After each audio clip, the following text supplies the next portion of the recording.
Hey everyone, thanks for watching. I have a special treat for you today. I have a friend of mine, Jeff, with me, who's actually going to talk about his experience being a private investor in our 6 and 20 program. But more importantly, we're going to talk about what it's like as someone like myself who's seeking private money, and then from Jeff, sort of lending private money, because we really want to have this conversation and make sure that everybody out there is putting together programs that are good for both parties. So thank you very much, Jeff, for agreeing to do this interview with me. Hey, happy to be here. Thanks again for the opportunity to be a partner. So to me, it's just sharing my own experience. So let's get going. Hi, Jordan. All right. So why don't we just knock out what we're here for, the 6 and 20 program? Um, why don't we go back to the very beginning? When did you first hear about it? When did we start talking about it? Do you remember kind of the initial homework that you did? Yeah. So I think the way we first talked about it was we started, well, first of all, we're neighbors. Yeah. And so as neighbors, we did some workouts in the gym and we just started chatting up about opportunities for investing. So when you presented the opportunity, I first looked at the book that you wrote, the manuscript, and it got me thinking into like just what are the other avenues other than being a direct investor myself. I had long been thinking about investing into real estate myself, but it requires quite a bit of due diligence and hard work. You really have to get onto the streets, talk to people who are in the market, get to know the properties. And that just wasn't something I was able to do, especially when I have two really young kids.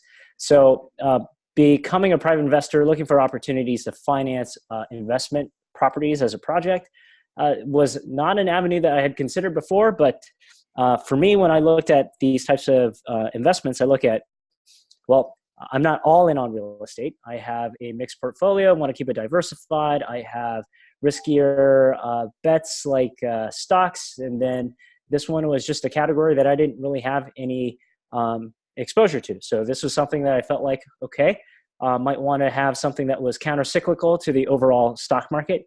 And that's why I was intrigued to see what we could do to have some amount of, let's say, guaranteed returns with the financing, and then having a profit sharing as the upside to me, which seemed to fall really well into the criteria that I was looking for.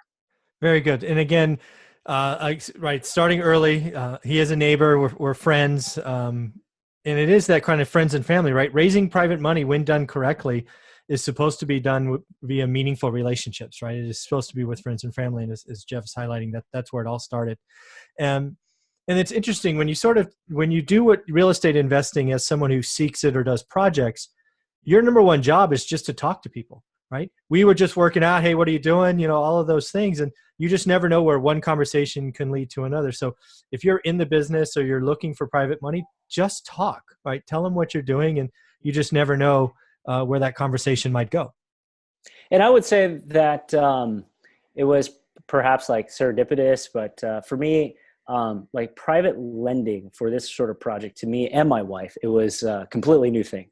Right. We had no prior experience to this. So it comes down to the amount of trust that you can have in a particular partner. So having known Michael for some time now as a workout buddy, I can see how hard he works out. And then before I took the plunge, we actually did take a road trip out to Fresno. And I think it was during that trip where I had a good opportunity to get to know you more as a person, also to get to see the team that you've built, the other properties that are within the Fresno market, that I had a greater sense of the depth of experience that you've had. And that provided me with the assurances of like, I'm not just messing around with some guy who put a sign on the freeway exit saying, hey, get rich fast with real estate. I'm talking to a guy who has had some proven track record, some history, some relationships, people that can attest to his work in the past. And I do think it does start with a solid relationship, which made me feel better. But I would encourage other private investors to also start with that and evaluate the amount of trust and chemistry that you have with your partner, and then that helps you make an informed decision. Yeah, I couldn't agree more. I mean, so I get a lot of chatter now with this YouTube channel that's growing, and some people sort of reach out to me either directly or in comments, are like, "Hey, so and so is offering me double digits return." I'm like, do you know them? Do you know where they're investing? You know anything about them? What I appreciated about what you went through and you just shared is, okay, I'm intrigued. I'll read your book, which took me a couple hours, so just to, see what's there. But then let's go kick rocks. Let's go spend, what turned into a 5-hour day together just driving. And then let's go look in the market. I mean, we won't say real numbers, but let's just call it 100 grand, right? You're looking to, and potentially release that to, to a neighbor, sure. But, that's money that you worked hard for and you saved up over time and you could do lots of other things with. So the due diligence process before any real relationship or partnership begins was critical. And I was glad to see you do that. And yeah, absolutely. Because let's say like that, any number that is meaningful enough for you to get into a investment is going to be perhaps the single largest amount of asset allocation you're going to make as a private investor. Now, for me, I'm just talking about as a mid-career engineer, where my risk exposure generally to stocks is not on the same scale as plowing in money to invest in a particular property. So the trust element is huge, and the due diligence, especially since it's a new category. Yeah. I had to do it for my own sanity, but more importantly, because this is a team sport with my wife involved, she had to feel pretty confident. So she had to get everything that I learned directly with Michael through word of mouth, and she had to feel like she was confident in doing it, because she too was only comfortable with making stock picks and most conservative like mutual funds. Yeah. And again, there's so much there to unpack, right? As I've talked about on many of these videos, real estate investing is a team sport. You have to have your significant other involved. And I think that's only, double or triple, important when you're talking about loaning part of your nest egg out, even if it's a short term, right? I think we were talking, 6 months, although I think the note said a year for the just in case scenario, but still that's a chunk of change that, probably was a safety net, or you felt safe, or whatever it was. You both had to feel comfortable, right? And again, this can't be, hey, Jeff's going to go do this and, sneak it around the wife. I mean, it's a bigger chunk than that. I mean, that's important that both of you were involved and felt like your questions were answered. Yep, definitely. Yeah. So do you remember that day, right? Because we went and met a lot of people, right? We met the team, sort of the property management team, and then we went and saw some properties. You remember we actually walked through your asset? Yeah, that's right. We actually covered a pretty broad spectrum. I recall that day we saw 5 potential projects, or actually 5 projects that are in different stages. Correct. Through your pipeline, right? Correct. We start off by looking at properties that were pretty much on the tail end, that were pretty close to being done. So I could see the finished product.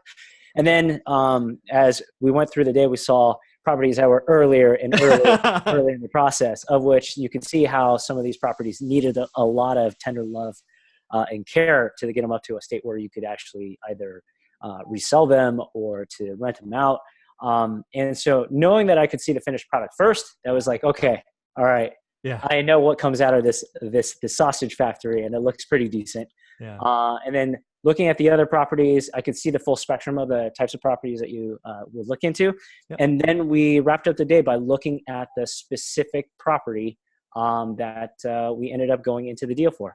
Yeah. So that gave me a pretty good level of confidence in knowing like how this particular property is set within the overall risk pool of the types of properties you invested.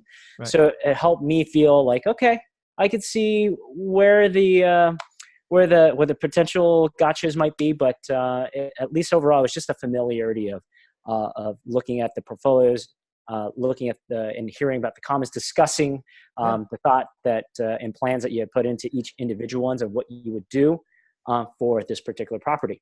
And you can talk to a lot of people who can promise you a whole ton of like miraculous output, but until you've actually seen it, you don't actually know whether or not that your partner is going to pull through with it. So I do think that having done that due diligence was a really, really good way to like just boost that confidence and going into the partnership.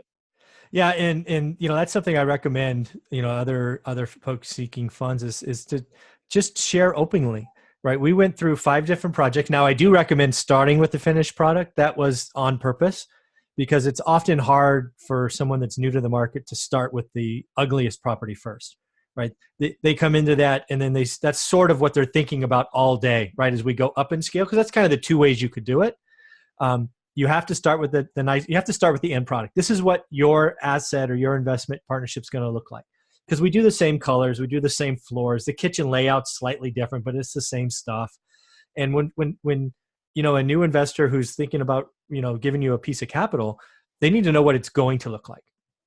And then as we sort of walk down the scale or the sausage factory, as Jeff talks about, we also need to show you, well, why is it that we can profit in this relationship together, right? Because I've just shown you what I call pride of ownership or turnkey. I need to show you what the stuff looks like at the beginning, because that's frankly where the money's made, right? We'll just use round numbers, right? We bought an asset for 100 and we're going to sell it for 200. Well, how does he do that, right? I mean, it's obviously, there's a it turns from a caterpillar to a butterfly or whatever that analogy is. And I felt it was important to show you that. And then for you to share that with your wife, because you have to see both sides, I think. Is that fair to say? Yeah, that's totally fair. I remember going into some of these other properties that you were working on very early stage, and it just straight up would have been like one of those flipping programs that you would see on Home and Garden TV or something, right? And then I know that if my wife was there in person, she would be like, "Oh my God, what the hell? This place is filthy, it's disgusting," and it just would look completely like an abandoned property. Yeah. But knowing how the finished product looks like definitely helps boost the confidence of knowing this can be done. Yeah. And it is the hard work of actually refinishing it and turning it into a more polished product that is where the value is created, right? Yeah. And that it is super important, because you have a ton of ambitious, I think, investors who say that they can flip a property, they can make it look great, but they run into never-ending list of issues that they may not have anticipated before. It was clear, like, going into this process. So, like, I was asking, like, okay, hey, for this amount of work in the kitchen, for the floors, for the bathroom, how much do you think you're going to spend? So I recall writing down the amount that we thought you were going to have to spend to bring it up to code, to make it rentable for our mutual investment property. Yeah. And the number came in pretty close to target. In fact, it was a little under. So cool. I think that just shows that that with experience and with a partner that has had some evidence of having done it before, that you can reduce that amount of risk. So it's all about due diligence. Yeah, absolutely. And again, one of the things that I've done with everyone, including Jeff, is I share all the expected numbers up front, both what I think the costs are going to be, and also the time frame, and then how long I think it's going to take to get a buyer, and then ideally I paint when this thing will close. Right. And then what the close is important, because not only do you get your return of your capital, but you also get your 20% equity share, right? Because you are my partner in this opportunity. So can you talk about, because again, before a dollar is spent, I sort of laid out for you, as I recall, this is your timeline, right? We're going to sign on this date. I'm going to send you a couple of small checks, for 2 or 3 months. It'll be done. We'll lease it. And then, it'll take 30 or 45 days to close. What did that feel like when you were, after you'd done that day, and what did you and your wife think about, because I remember we're saying right around Christmas, and what did you think when you sort of heard that way back when we started this? Yeah, when we started it, I was always wondering, what is the timeline, right? What's the time horizon? Is this just going to be a money pit that sits there? And what would be the worst case scenario where, let's say, we just couldn't sell it? And I remembered being concerned that, okay, how long is this going to take to renovate and then be able to put on the market and then sell and then finally close? Because I was concerned that at the tail end of the year, right around the holidays, it would be really difficult to actually sell, right? Because in general, it's a seasonal down cycle. But having a very well spelled out timeline and realistic expectations, you weren't guaranteeing that it was just going to sell within a week, but rather it would take about 90 days to 100 days or so to go through the whole process. At least it helped set a baseline for which I could at least understand, okay, I should see this relative process or progress and timeline. And I think that was critical in just helping me understand, okay, realistically, when will I see money back? And that provides a little bit more added confidence for my wife as well. But of course, in the back of our mind, we're always like, hey, you never know, what if? Yeah. So if it happens to slip out, it happens to slip out. But because of the contract that we put together, there were enough assurances in there that we'd be like in a decent spot and it wouldn't be too bad. But at the end of the day, I live next door, so I know where you live. And Knock, knock. it'd be knock, knock and give you awkward glances, but that was never really a problem. So I think it was just about setting proper expectations up front. Yeah. That helps, because if it was a 2-year time frame, I would be like, okay, nope, that's too much held capital. Yeah. If it was 1 month, I'd say that doesn't seem realistic. Yeah. So yeah, I'd say it's really good to set proper expectations on timing. Yeah. And then something else I do, I'm actually curious about this because it does take time and work on my end, is I always take time to write up a monthly summary right around the last day or the last day of a month or the first day of a month for anybody who is my investment partner. You've responded to them, so I know you've read them, but were those helpful? Did that kind of keep you in sync? And again, I laid it out, both the good and bad, right? Oh, sorry, the tenant stayed longer than we thought. And, all of those things. Were those letters helpful, or could I save time and not do those later? Keep writing those letters. I thought so. They're absolutely valuable. I think it's, for me, going through the process, if you and I had just had verbal updates, it wouldn't have been a problem. Right. But I think for my wife, who's been very arm's length throughout this entire process, I think it was the added assurances from for her that this is a professional thing. This is not just some whimsical, friendly neighbor sort of sponsor type of deal. Yeah.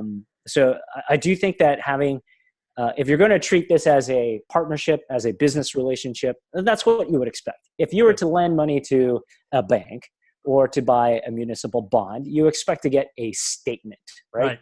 So we're not expecting any like statements to that sense, but to have at least a checkpoint of just knowing how things are going. What are the potential issues that might be around the corner that we don't know, but what are some of the major risk factors that have been reduced as you go through every single month? I think that is very helpful, especially for a first-time investor. Yeah. Moving forward, on the next deal that we do with Michael, we would still probably enjoy having the periodic updates, just because it's hard to catch each other in our busy schedule. So I would still encourage both partners to have a really great way of maintaining the communications and updates on the process. Yeah, I couldn't agree more, and that's why I do them. And I sort of asked in jest because I'd have done them anyway. I think if you're going to borrow money from even friends and family, you need to treat it like that professional relationship, and you need to tell them on a regular basis. I chose the end of the month. It did happen once on the first, just given schedules, but I send them everyone gets a note about their property. Here's what happened. This is what happens next. Any questions, call me. And the good and bad, right? I remember in your investment, I gave the tenant or the old owner, I think it was 60 days. It might've been 45 days to stay there. And then he stayed an extra week. And I'm like, well, I may have to evict him. And if we go that way, I got a delay. And because I didn't know, right? So, that constant communication is important.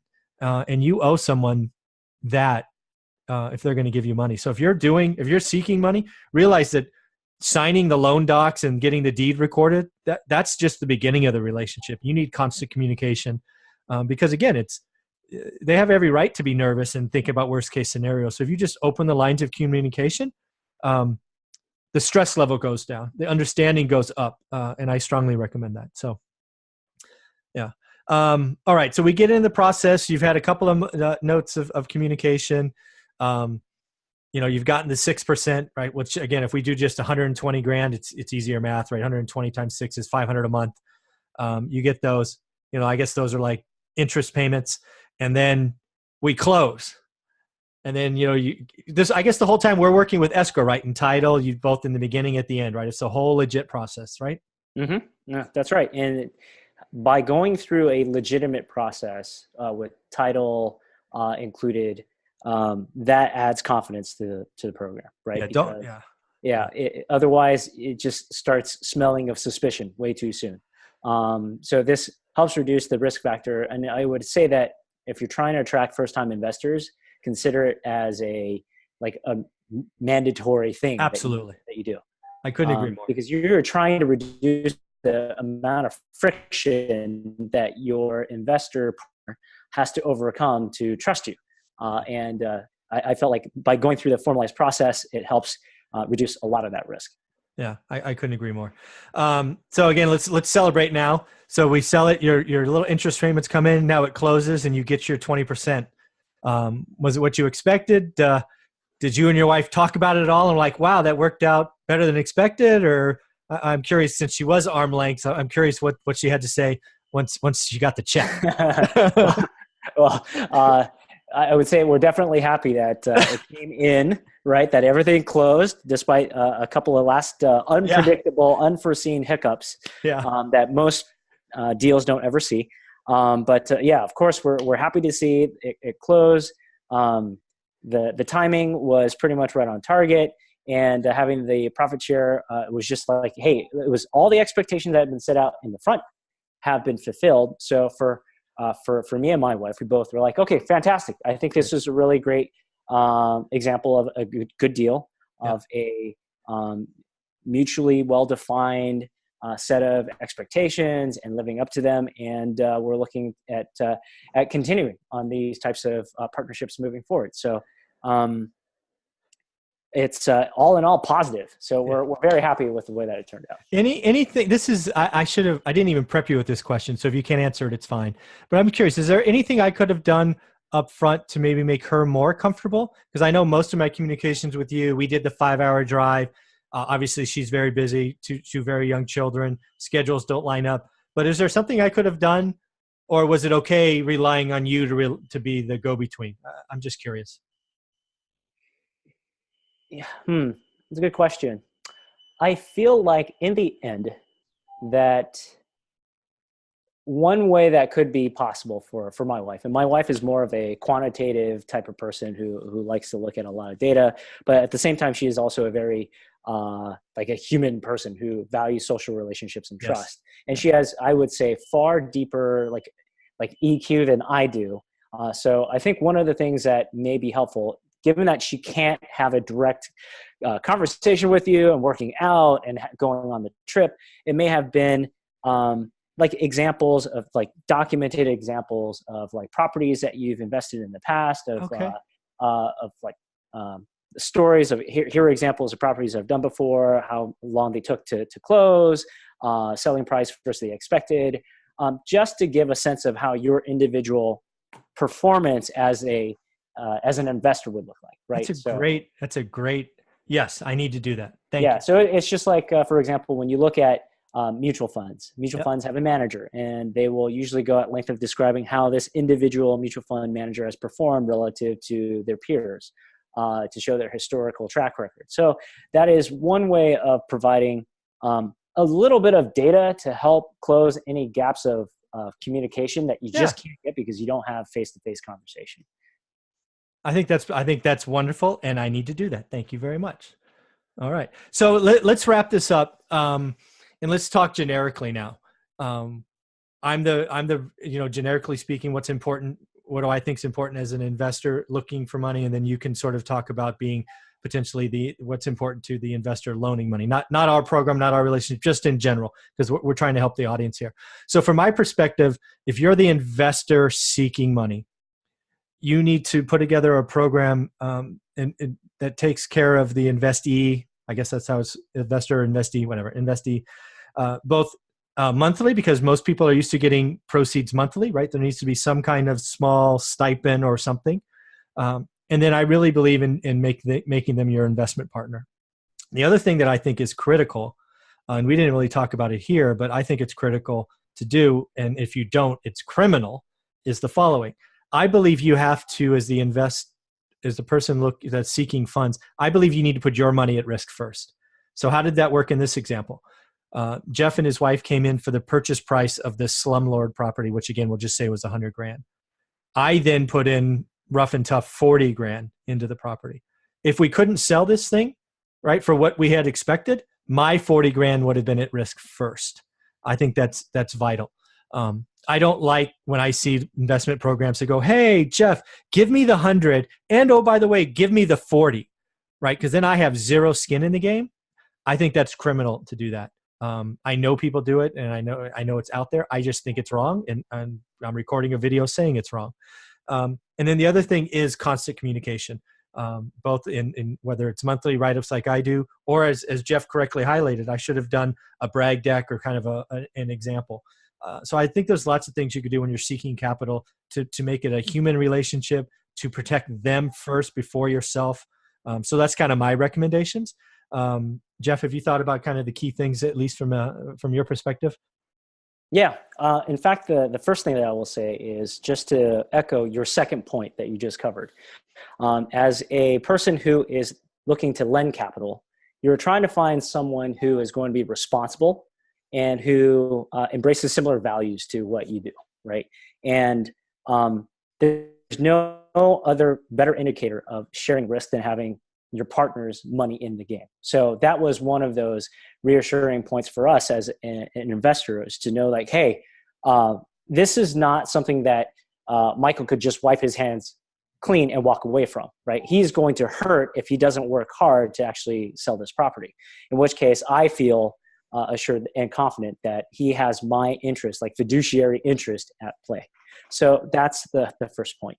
The second point is that just generically, as an investor, you're looking to allocate your funds.